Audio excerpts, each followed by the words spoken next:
Good evening, everybody.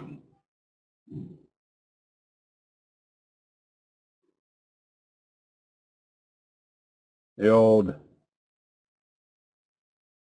Murphy's Law. I've spent 4 weeks trying to get the pool filled up well past the levels that it should be. And today the pool guys were here and left the backwash on and dropped it down 4 inches well below the skimmer. So back to the same old, same old.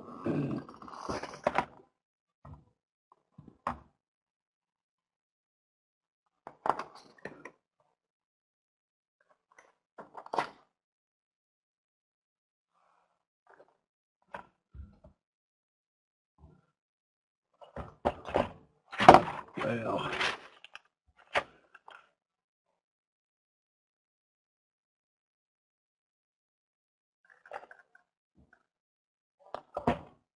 it's too cold to swim anyways, yes. It's only got up to like 70 here today.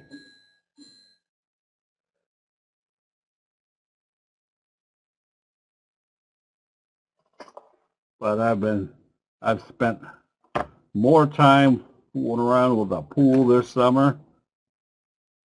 It's because they can't get enough people to work for them.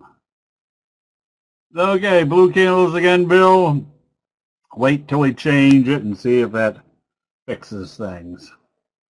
All right, as we can see, today the Dow was down most of the day.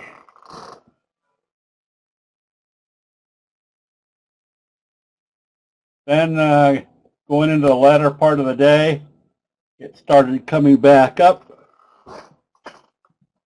So got two things going on. One, we're above the T-line, and two, got maybe a hanging man. So still have to be careful of how these markets open in the morning. Kind of the same scenario over here on the NASDAQ. They brought it back up. They closed it on the high. They're just below the T-line. But it's still an indecisive trading day. That means we definitely need to see positive open tomorrow. If it opens lower, that means the bull reaction was not enough to keep it going. Let's see what some of the other things are doing. Crude oil, basically sideways.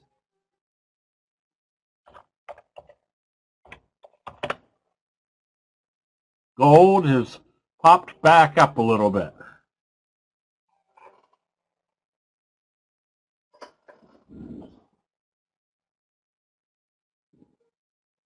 Making some of the gold stocks start moving again. All right, so we're still in the dog days of summer. The Dow is staying amazingly resilient. Bill, I don't know how to get copper up here. I don't think. CPAU21. Copper looks pretty flat.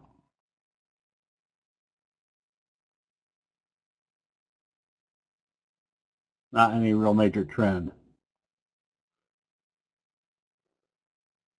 Futures are marginally down on the yeah, they're down, showing the Dow's down 43 right now. Yeah, the Q's not trading right now. So here's one of the major factors that benefit us for identifying when a pattern is going to work or not working. We recommended MRVI, MRVI, because we could see kind of the fry pan bottom, J-hook pattern. So what did we want to see to make sure this confirmed? So if we were ready to buy today, what did we want to see? We want to see it open positive and start trading positive. The fact that it opened and then immediately started trading off gave us a very quick illustration that the bulls weren't there just yet, so you just waited. And you would wait for when they stopped selling and brought it back up through the open. Well, in this case, it never did.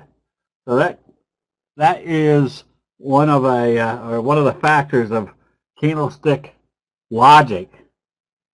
That what do we want to see on a J-hook pattern? We want to see bullish confirmation. If it's not there, you just stay out of that trade. And you definitely want to see them open positive. This looked like a good chart. ERJ had it open positive today. Kind of a kicker signal. But the fact that they gapped it down again and continued down just told you, that's not a good chart. The bulls aren't there. Get out of the way. Or just stay out of that trade. Now, what we do want to see is confirmation. So when we recommended DQ was because we could see the trajectory. It was rolling over. And what added force to the downward trajectory? Well, there was our bearish left-right combo, kind of our evening star signal, followed by a doji sandwich. And so essentially we've got an evening star signal followed by a doji sandwich, or your evening sandwich. That's why we call this one the Dagwood, opposite of the McMuffin. Which told us there was a lot or more force heading to the downside.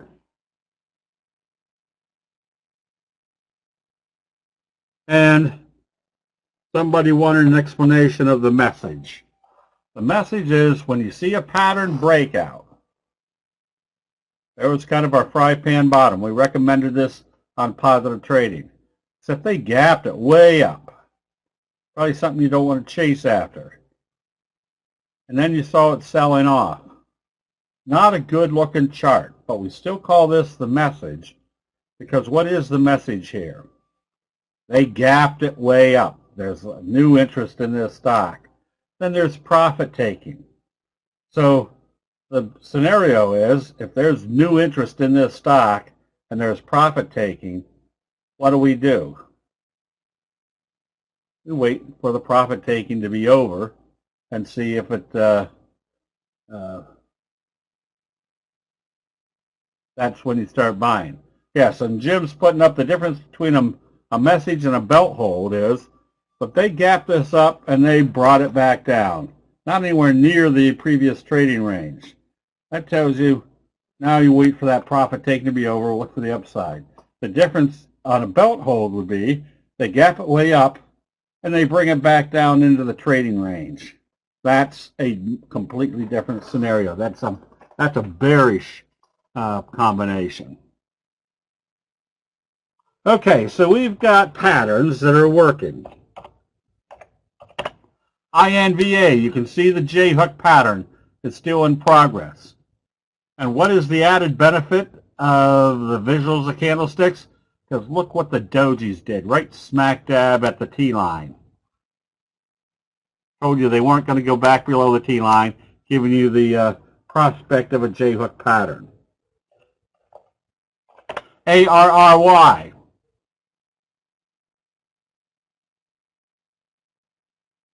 Something is wrong here. Oh, no, it isn't. So we've got the fry pan bottom pattern. Could also put it in the scoop category. Then you had your best friend gap up, followed by a breakout through the 50 with a doji sandwich. And here is another major benefit of candlestick analysis. Today, this stock was down 15 cents.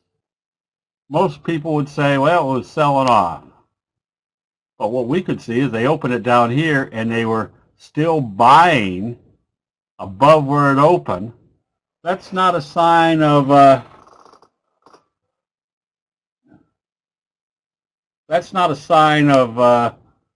weakness. That's a sign that they just opened it lower and started trading it lower. Yes. So if they get into the gap area, got lots of running room. Now, so this is what we call convergence analysis. If you can look at a chart and instantly see a bunch of things that would tell you this is heading in the right direction, meaning up, scoop pattern, fry pan bottom, best friend signal, doji sandwich. Now we're in the breakout area of a scoop pattern with a lot of strong buying.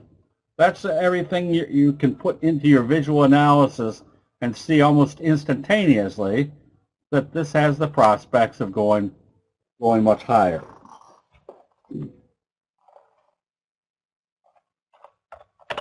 So STLD, another benefit of using the T-line. There's kind of your big fry pan bottom. There's your left-right combo. There's your consolidation. Now, was this very convincing consolidation? No, they took it right back to the T-line and bounced it back up from there. Now, what do we want to see tomorrow? We want to see this kind of trade positive. If it opens lower and starts trading lower, that means they're coming back to test the T-line again. Now, anytime you've got an uptrending stock, the T-line becomes a very effective measure of when to get out of that trade. Notice that was a good day to close it out. Well, they gapped it back up. Maybe you could get back in, but they've closed it back below the T-line. What's that tell you about the energy of this uptrend? Not very, very strong. This tells you the probabilities are you want to go probably get out of this trade and go find something that has much better probability factors as far as what you can analyze visually.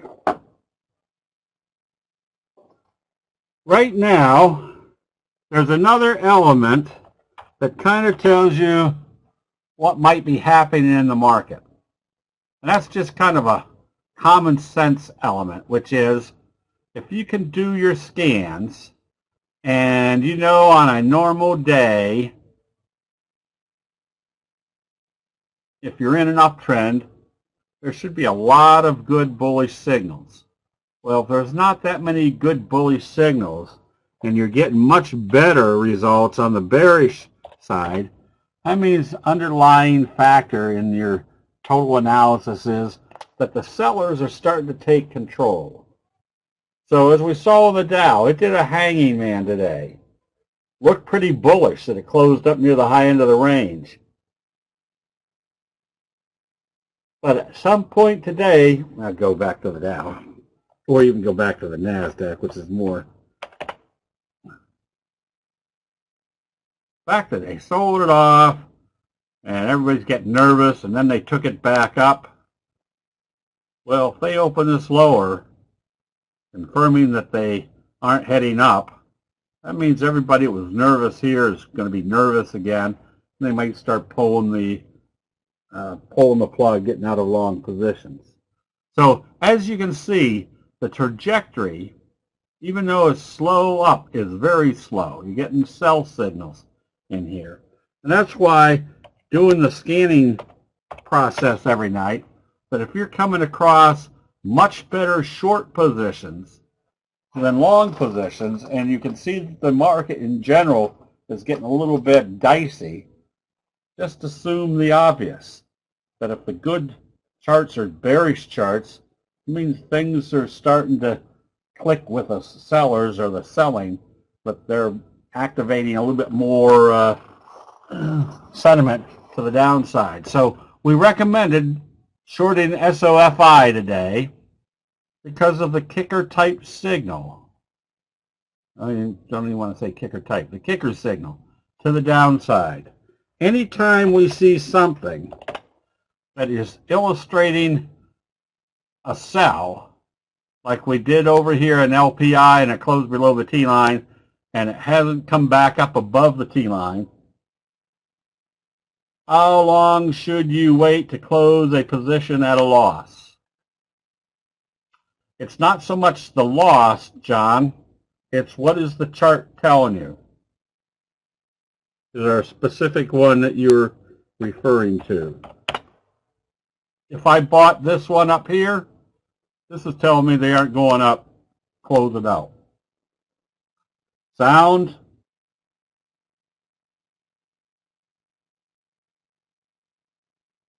Jim, you might have to help Ray with sound. So, what is the chart telling you on Splunk? There's some selling going on here. Stochastic's not confirming. That's just not the best place. Sound does keep cutting out. Is that happening for everybody?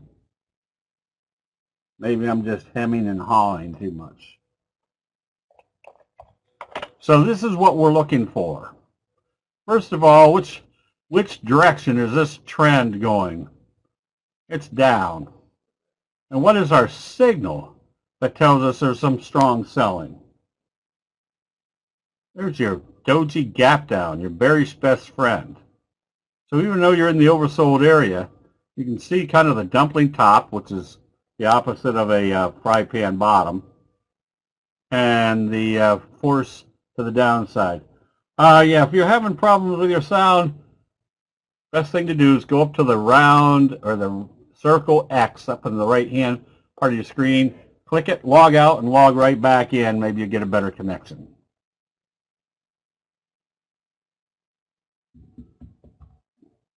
So this is what kind of gives you the, if they're selling it off and they gap it down again, that tells you the investor sentiment is still very bearish. There's a lot more downside.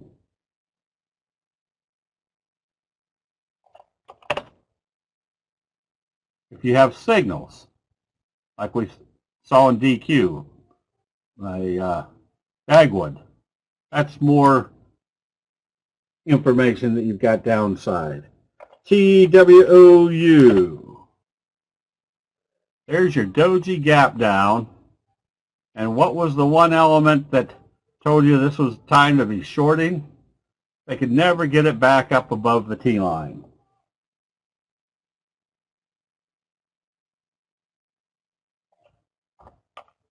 And what this also produces is you got an evening star signal.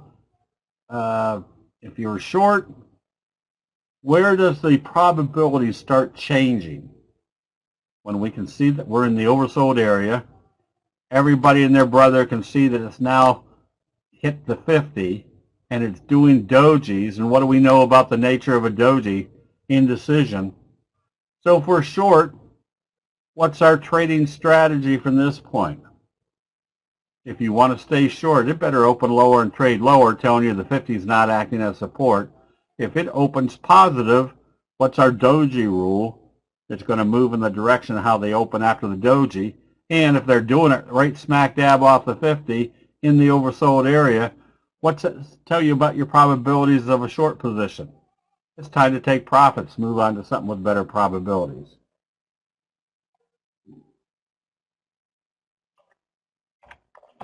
Our QURE. Once again, this is why I like to use the term observe the obvious. Failed at the 200, couldn't support at the 50, came back up to the 50 and did a bearish harami. What is the direction of this trend?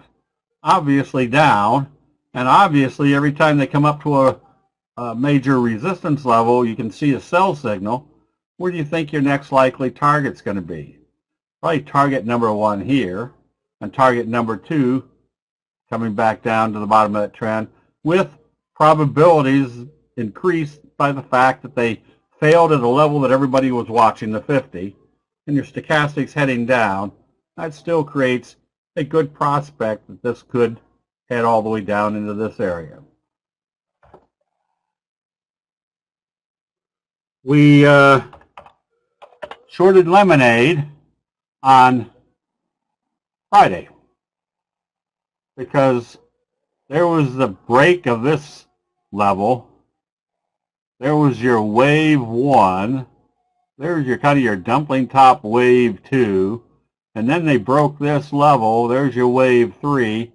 So a lot of people say, well, what do you think your target is? Very simple. This is wave 1. Wave 3 should be approximately down here or that same magnitude. Now, will it get there? Don't know. The probabilities are it could be that strong. But what is our number one criteria for closing a short position? If we see a buy signal in the oversold area, whether it got to our target or not. Because what we're doing with the candlestick charts is doing what the chart is telling us, not what we think it should be doing.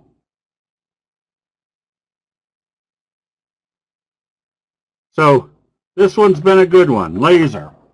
Very simple. Best friend gap down. Couldn't support at the 50 with a bearish double doji. How long do you stay short until you see a buy signal? Is this getting a little bit iffy now for a short? Yeah, for a couple reasons. One, you had a little gap down in the oversold area. Two, you are in the area. And three, look how far away you're starting to move from the T-line. So if we start seeing things that look like it might be basing down here or reversing, yeah, if you've got a good profit in it, the probabilities are starting to go against you. Close it out and go find another one that looks like this.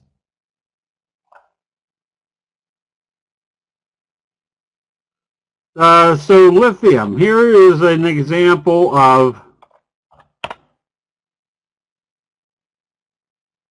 do you close out a trade even though it hasn't closed below the T-line? Well, notice our shooting star gap down, and it didn't close below the T-line. But what did it tell us about the strength when it came down and hit the T-line and bounced back up? They really couldn't get it back up to where it opened. So what could this chart do tomorrow? It could go lower, it could go higher, it could go sideways.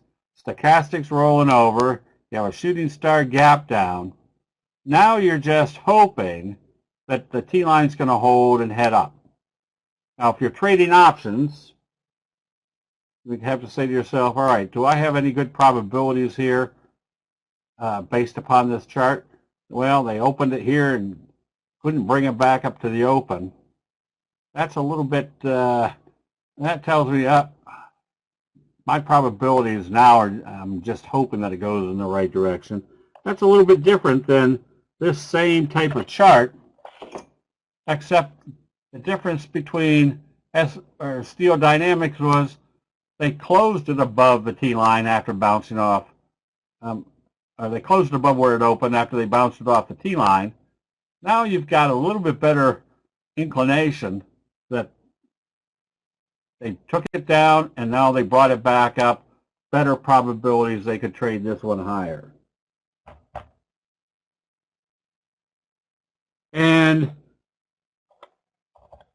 hood is a good illustration that when they spike something and then the sellers take control, that's usually taking the flare out of it or the pizzazz, and it will go flat. We saw that same thing over here in Neuro. Spiked it, the bears stepped in, and notice what it's done after that, just basically gone flat. So the biggies don't have very much activity, except Apple today broke out of this kind of little resistance level with a doji sandwich. That gives a good indication. We got a wave 1, wave 2. Now we're going into the next wave to the upside. And this is why I don't ever listen to the so-called experts. Today, just as Amazon was trading lower and then coming back up, and I'm sure they had to do this prior to getting on TV, but they said Amazon's kind of weak. Except what we could see was this hammer signal, stochastics coming back up above the 200. if I was thinking about buying Amazon, I wouldn't be afraid to be buying this one on strength tomorrow, and then just watching to see if they can get back up through the T-line area. The other biggies like NVIDIA, just nothing there. Netflix, nothing. And Tesla got beat up with that gap down. If I was long Tesla, it would have been closed on the gap down, number one, or definitely closed when it closed that low below the T-line. Don't you wait to have Amazon. You could. Depends on how aggressive you want to be. If this opened positive after this big hammer signal, you could be buying it on the basis that you want to see what it does when it does get to the T-line. You want to be a little bit more conservative, you wait for it to close above the T-line. Saki, hold on to your individual ones until I tell Jim to do the double line. And I'm trying to think of, I know there's one more big one, NVIDIA, Netflix, Amazon, Apple, Tesla. Yeah.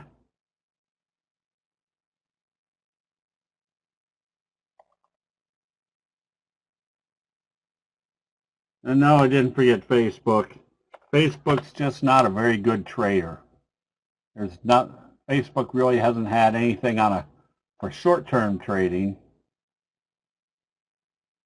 So I don't consider that one of the biggies. Okay, a couple that look good. And these have been pointed out pretty quickly in the chat room today. Codex, CODX, that's kind of your bullish doji sandwich bobble breakout. That should imply more upside, especially if it stays up above the 200.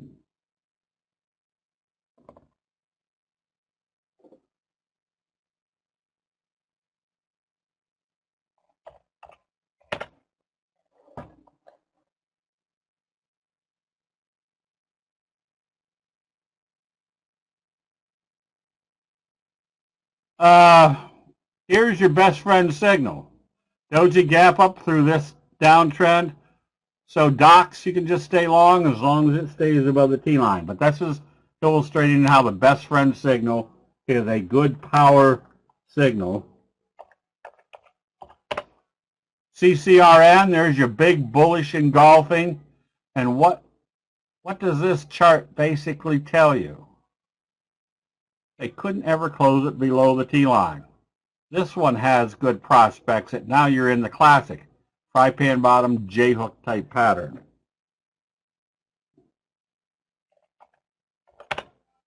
ZEV, another bobble breakout potential.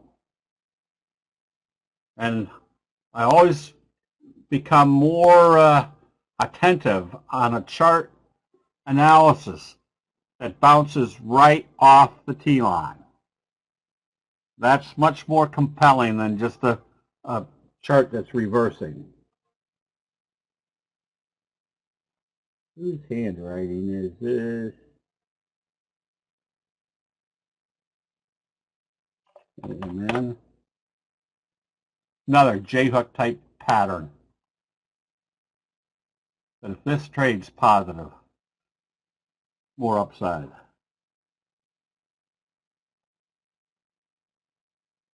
Well, it's up another, or down 14%. All right.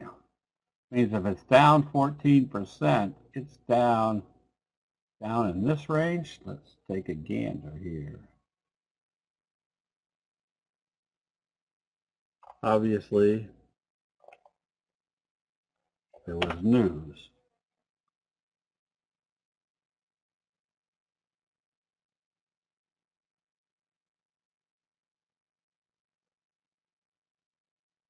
Okay, it's trading down here. So again, this would be one that if I was getting ready to buy ZEV, I was waiting for it to open up here somewhere. It opens down here, just keeps me out of the trade. John, no, I don't really look at Australian stocks. Not that I wouldn't, but we don't have any capability on, I don't think, on this system to get Australian stocks. Now, Metastock, if we had Metastock, that would probably be able to bring it up. Okay, Jay had earnings, all right.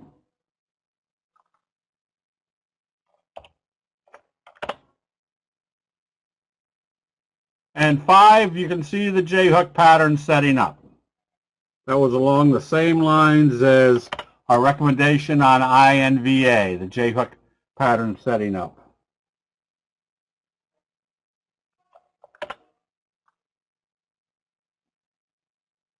And another J-hook pattern setting up on WSR, one of the REITs. So the gold stocks were acting well. So you can see that SA has popped back up off the bottom of this at this level, giving you a double bottom. So at least you suspect them bringing it back up to the 200. And I don't know if the other gold stocks, I think I looked at them earlier, they aren't really doing all that much.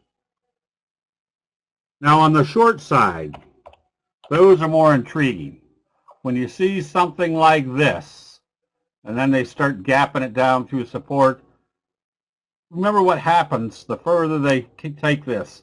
More people panic, the faster a price will move. So a lot of people say, well, can we short it here? And the answer is no. You find the place that you should short it. So if you see a chart like this, that's where you consider, well, if this breaks through this level, I could start shorting. That's where you want to start shorting. You don't want to be shorting once it's already had its move.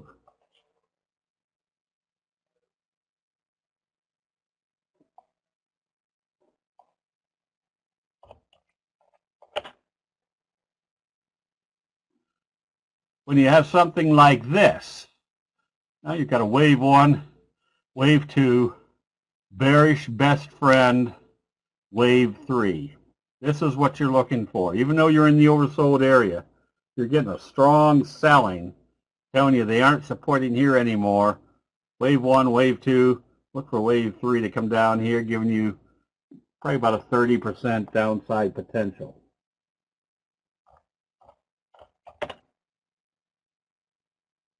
This is a break. You can see where it was supporting in here. Tried to take it up. Now you've got kind of a bearish flutter kicker signal. That tells you that whatever earnings probably occurred here, they want to get out of this stock.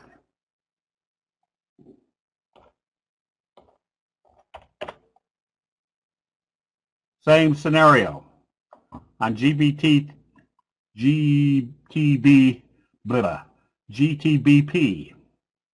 Here's your dumpling, top, rollover, wave 1, wave 2, going into wave 3.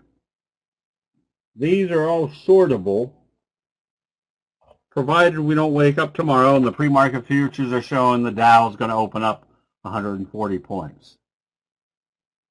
The bigger the signal, the more compelling the direction. So you can see you had a big bearish engulfing, kind of a bearish double doji sandwich, now a gap down. They want to come out of this, and you're not done yet. Your stochastics tell you at least probably heading to this level and could be further from there.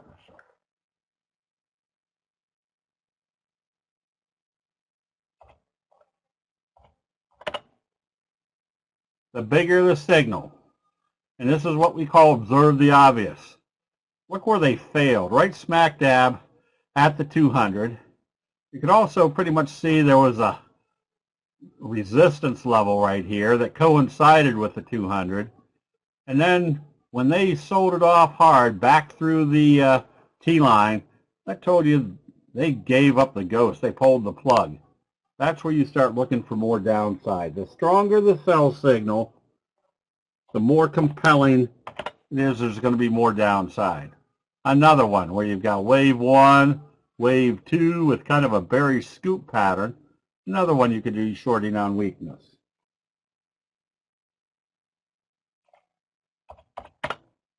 EXPI. Looks like a bearish harami. Took it back up. And this is where common sense analysis comes into play. You've got a bearish signal in the overbought area. They try to take it back up and they do another bearish signal.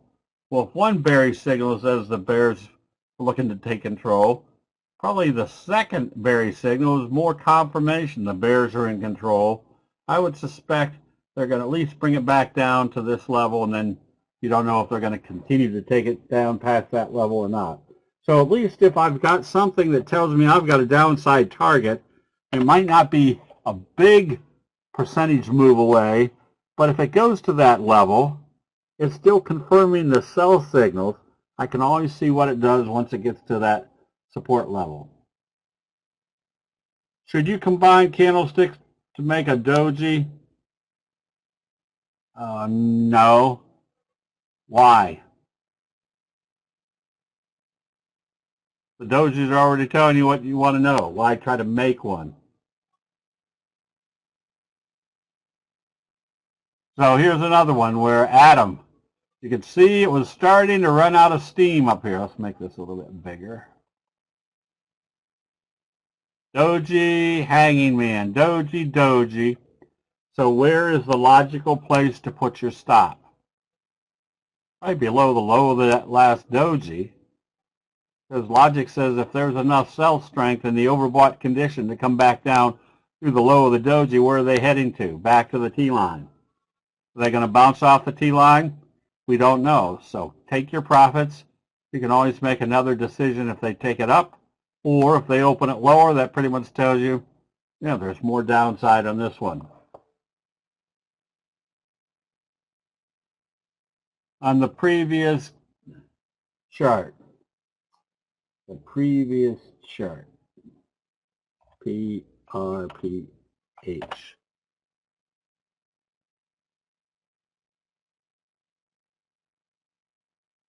By one doji.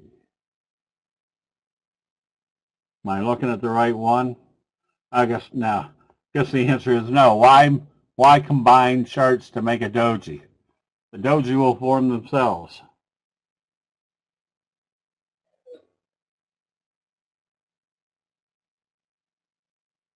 The one before that one. What one is this one? Okay. ONDS.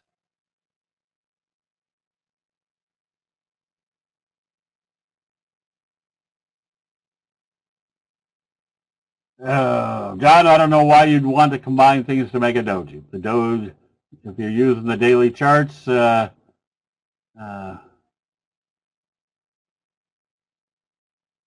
it's gone. Yep, those dojis just disappear.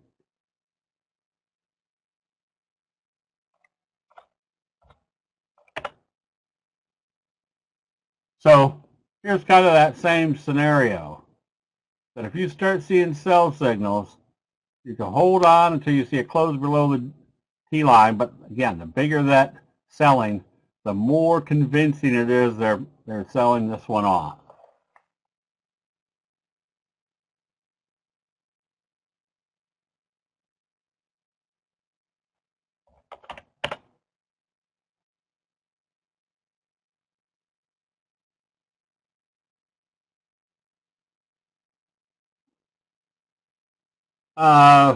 There's your dark cloud, right smack dab at the T-line. There's your failure. This is your blue ice failure.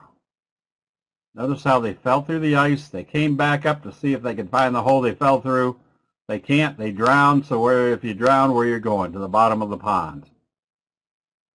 Now they tried to come back up. They failed again. So what direction, obviously, is this whole trend? It's in a downward direction, so every time we see a sell signal at a major resistance level, that's more convincing evidence that we're heading lower. Okay. So right now there are a lot of stronger sell signals than there are buy signals.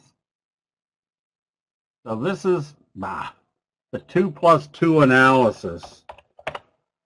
If you're starting to see a little bit of indecision in the overbought area, the assumption has to be that your uptrend is still in progress, which only allows you, or kind of implies, that if you're long on something, you can stay long as it doesn't do a sell signal.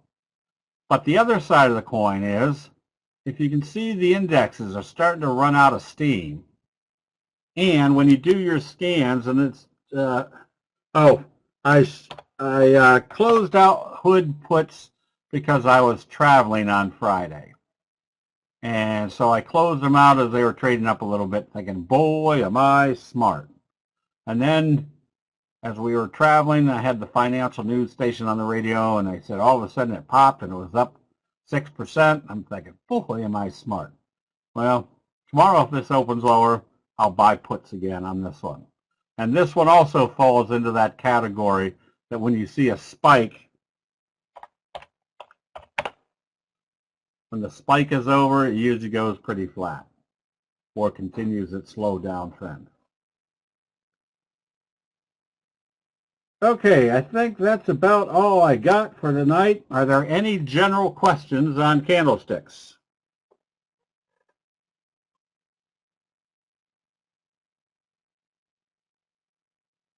Is the blue ice failure typically the 50? It's just, Rick, something that you can observe.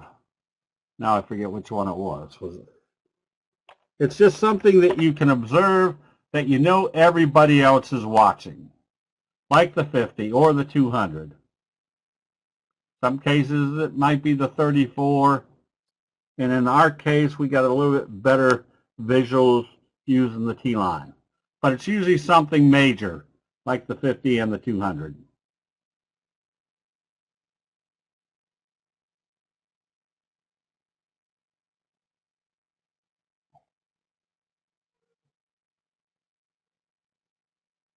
Yeah, it does.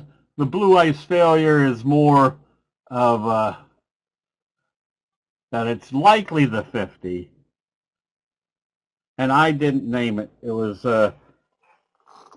that term was given to it by my late friend Dave Elliott of Wall Street Teachers. That was one of the patterns he could recognize.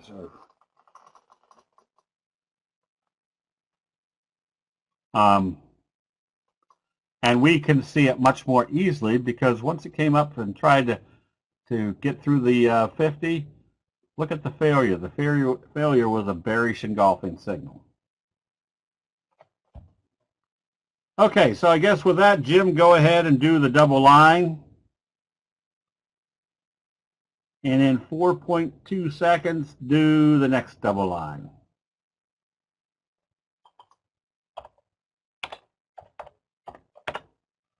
Pins, stay short. However, you're in the oversold area. I would have a safety stop probably at the open of Friday. If it came up through there, it would give you kind of a morning star signal.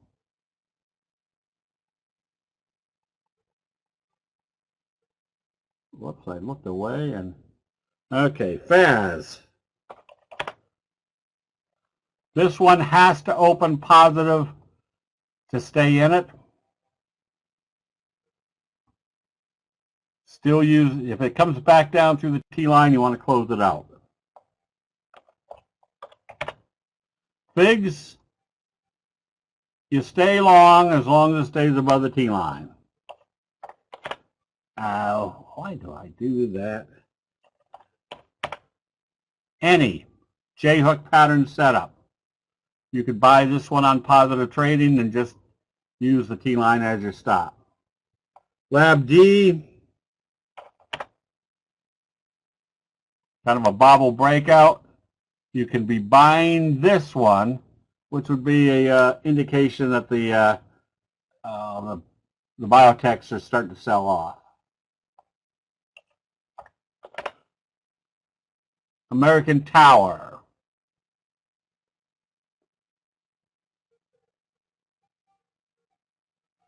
Oh, it wouldn't be a, yeah, you can see there you have the downtrend. It wouldn't be so much the level. It'd be more that if this opened positive, what do you have coming off the 50?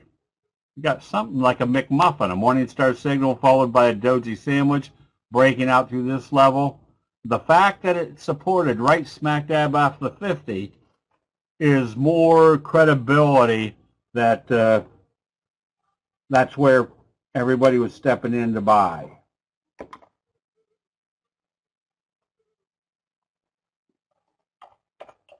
NVAX got beat up today. So there's your doji in the overbought area. When it opened lower, where do you think it was going to? Right back to the T-line. I don't know whether I would short it, but you could short this if it opened weaker tomorrow. Myrna, stay short. Now, if you were short, you don't want to see it close above the T-line. You probably don't even want to see it trade above the T-line.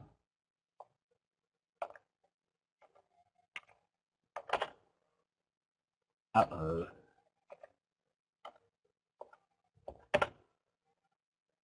Well, for crying out loud.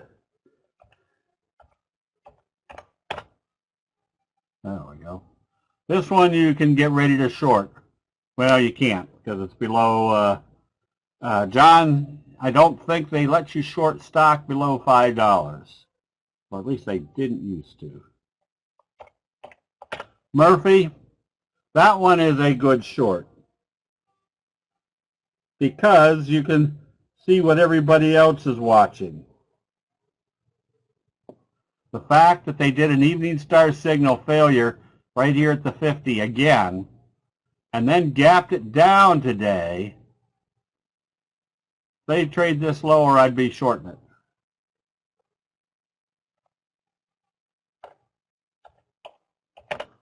LDOS. You can stay long, just don't let it close below the T-line. DMS.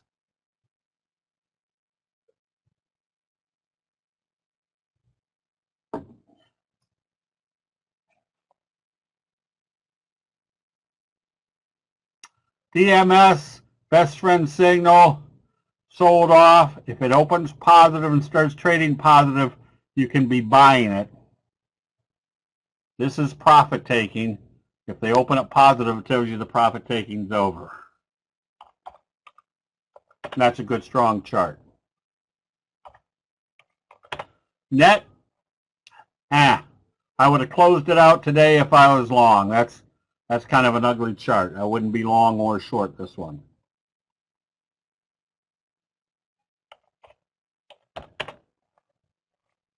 Socks, another one that probably wouldn't be long or short right now. QuantumScape keeps drifting lower. So it's another one that even if you're trading it for the long term, right now it's got a bearish doji sandwich, a failure at the 34. If it opens lower tomorrow, I'd close it out and just wait for the next buy signal. PLTR. This one has to open positive and trade positive to stay in it. You still have a fry pan bottom, but look what's happened today. They came right smack dab to the 50 and the T-line and came back up. Good bullish confirmation of a fry pan bottom. I would actually even be a buyer if it came back up through today's open. Lithium, I had mentioned earlier that we close this one out just because we don't know which way it's going to go from here. The other lithium mining companies all sold off. So I looked at those to see if lithium was just selling off or whether the other ones are selling off. And obviously the others were selling off. So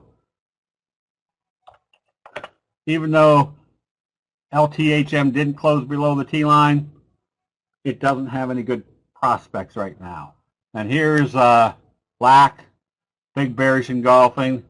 This one shouldn't, if it opens lower and you're long, you close it out. WEC, just stay long. So I think all the electrics got hit pretty hard. Again, there was your doji. Where would your stop have been on this day? Right there, just below the T-line. You're in the overbought area. So what do you want from the doji? You want it to open positive. The fact that it came down through that level told you they aren't going in this direction. Close it out. Right now, you could possibly go short on this one.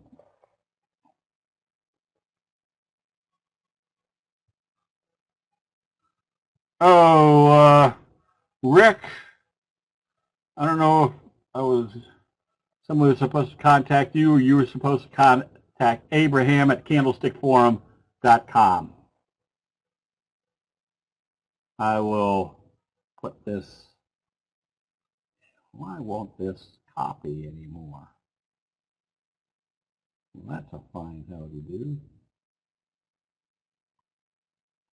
Huh. I'll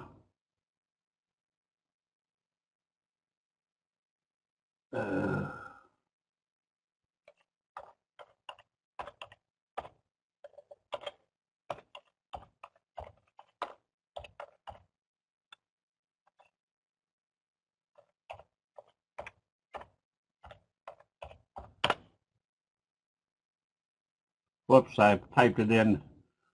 Rick, Abe's email should be down at the bottom. Baxter, you could buy this one. You're not going to make a whole lot of money, but probably a good spread up to the 200, or putting on a good option spread. ENPH, stay short. Adobe, you stay long as you stay above the T-line.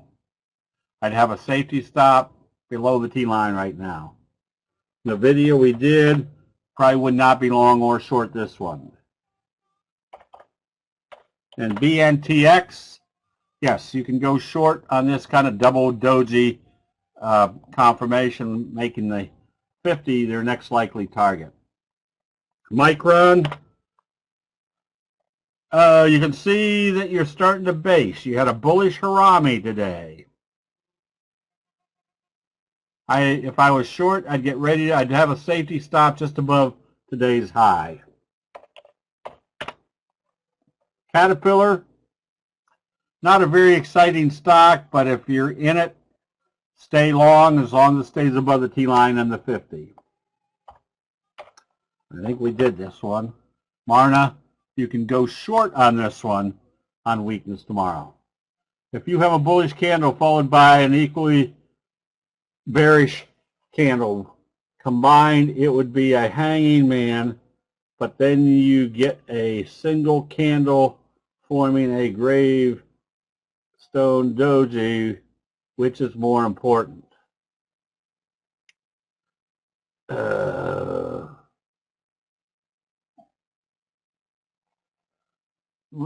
Still, I wouldn't combine them.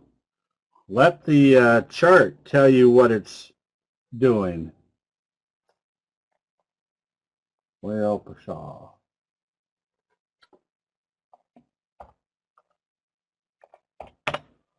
Something like this, if you combine that as far as a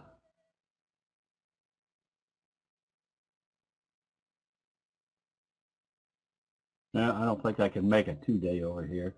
But that just told you you don't probably want to be shorting it. You just don't want to be in it. So John, you're trying to reinvent the wheel here somehow. Just let the signals tell you what to do. The daily, if you're trading off the daily. Okay. So AMT supporting off the 50.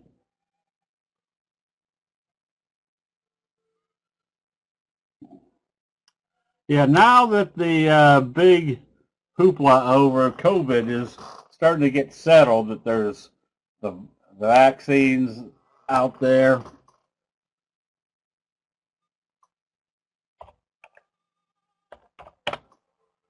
OCGN, again, there was your shooting star, bearish engulfing. That told you want to get back out of that one. Dillard's, stay long. Option spread 183. How big a factor should the spread weigh in your decision, seeing as you're down 90?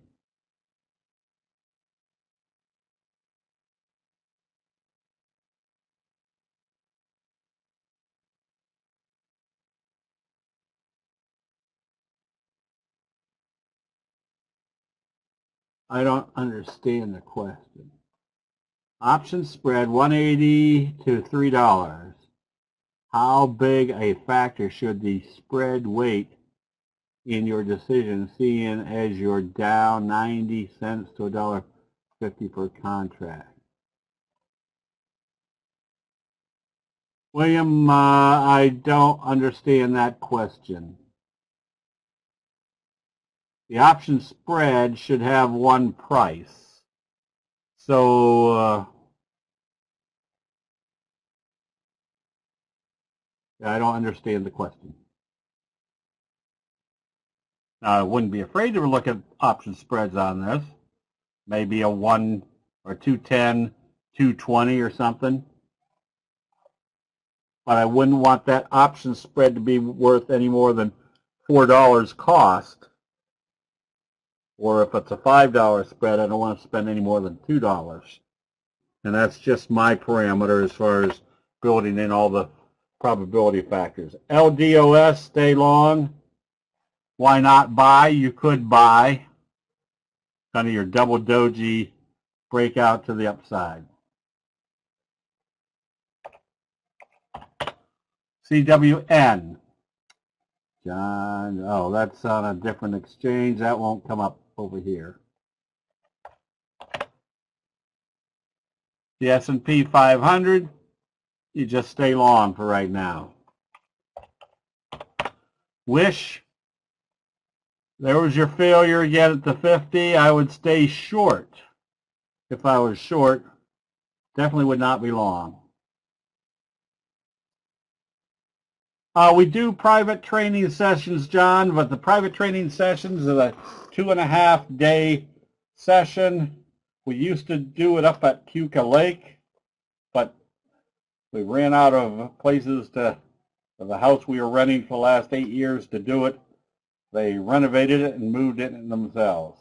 So we do a 2.5-day private training session, and the private training session is usually 4 or 5 people. And we go through the candlestick analysis from start to finish. So we did one in May. We could do another one if there's enough people interested in maybe October, that time frame.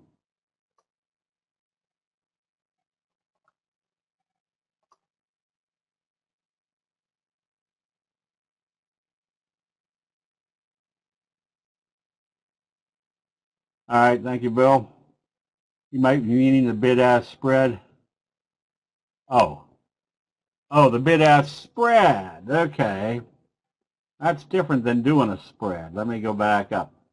Option spread, 180 to $3.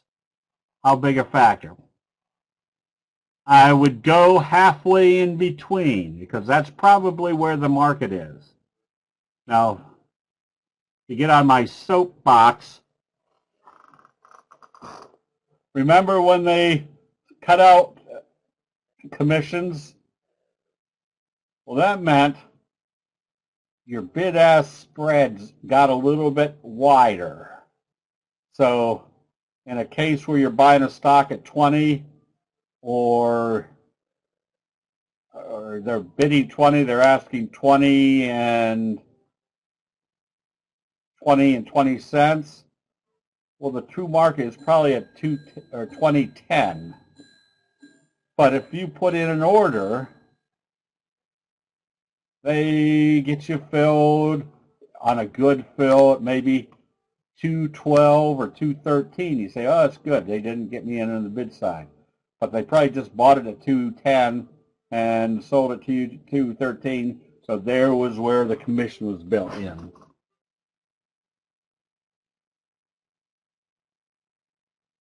So I forget what I was talking about.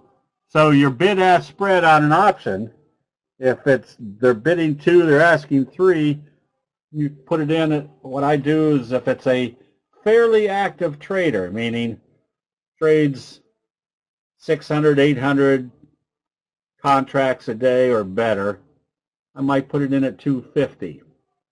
And then I wait, give it about 5 minutes. If they can't fill it in 5 minutes, maybe I move it up to 255 and give it another 3 or 4 minutes. And if it doesn't fill, then I know that that trade might not be as attractive as what we wanted, unless you think the stock is going to do something spectacular. Then I might do it at market and hope that they get it somewhere close to the middle, not all the way up to the ask price.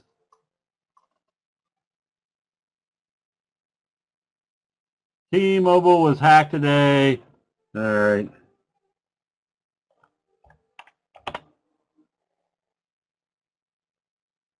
All right, so that was a failure again at the 50.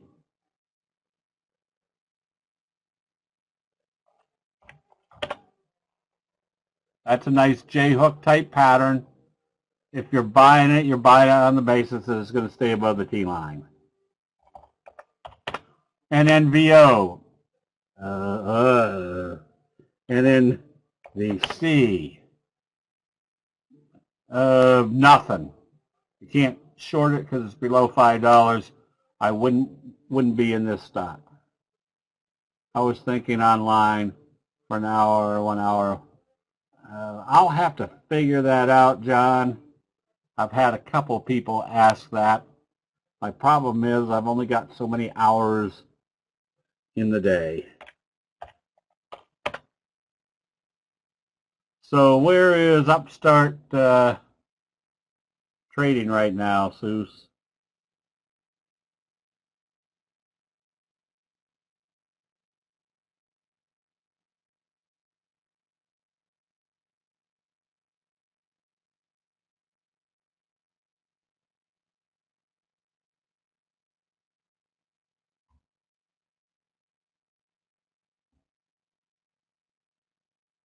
Let's see what Upstart is doing after hours.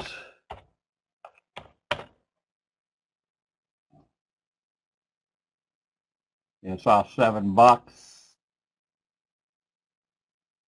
All right.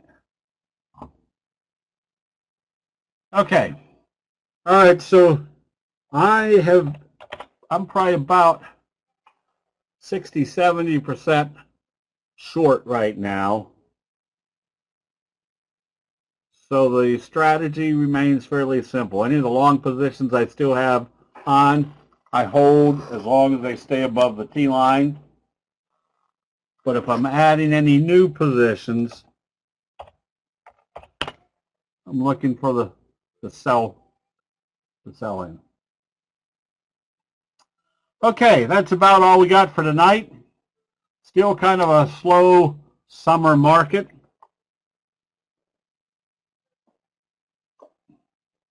But that should be coming to an end now within the next week or so. This used to be when I was growing up. You didn't go back to school until the day after Labor Day. now it seems to be that a lot of schools start back up in the middle of August, which I just can't fathom. But this year is not that big a deal. As I say, today it only went up to 70 degrees. All right, everybody, have a good evening. We will see you bright and early. Whoops, I won't be here bright and early in the morning. I've got a doctor's checkup, but I will be here sometime tomorrow. All right, we'll see everybody then.